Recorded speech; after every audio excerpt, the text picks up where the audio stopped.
Chapter 119 That our mind is directed to God by certain sense objects. Since it is natural for man to receive knowledge through his senses, and since it is very difficult to transcend sensible objects, divine provision has been made for man so that a reminder of divine things might be made for him, even in the order of sensible things.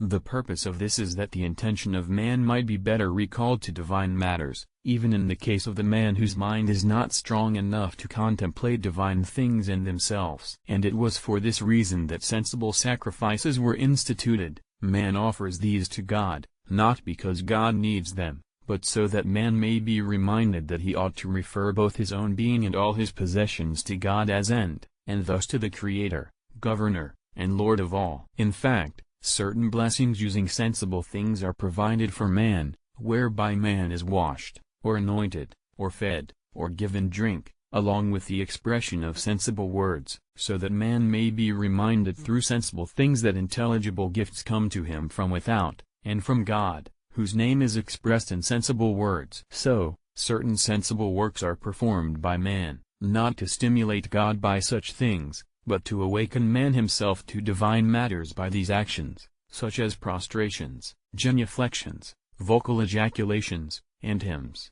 These things are done not because God needs them, for he knows all things, and his will is immutable, and the disposition of his mind does not admit of movement from a body for his own sake. Rather, we do these things for our sakes, so that our attention may be directed to God by these sensible deeds and that our love may be aroused.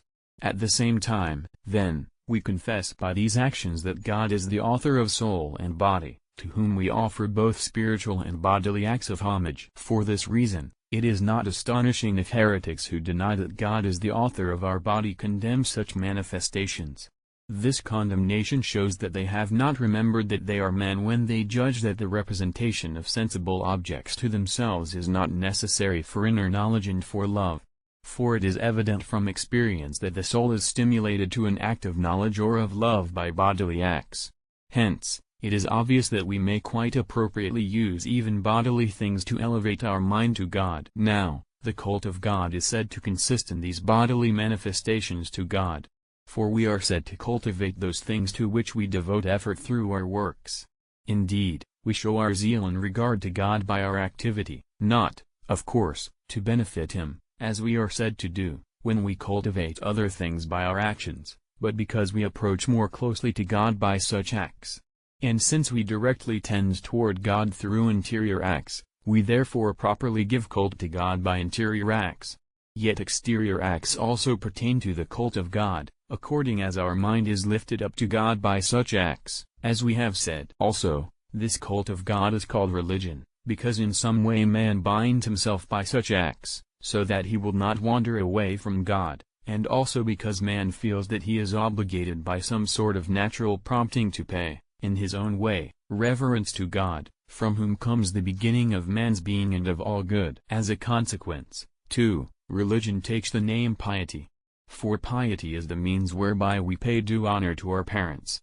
Hence, the fact that honor is rendered to God, the parent of all beings, seems appropriately to be attributed to piety.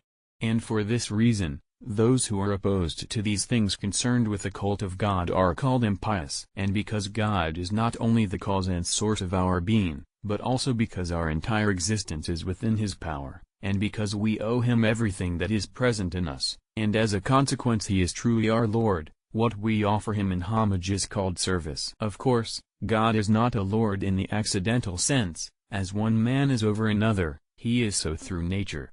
And so, service is owed to God in one way, and to man in another, for we are accidentally subject to a man whose lordship over things is limited and also derivative from God. Hence, the service which is owed to God is technically called latria among the Greeks.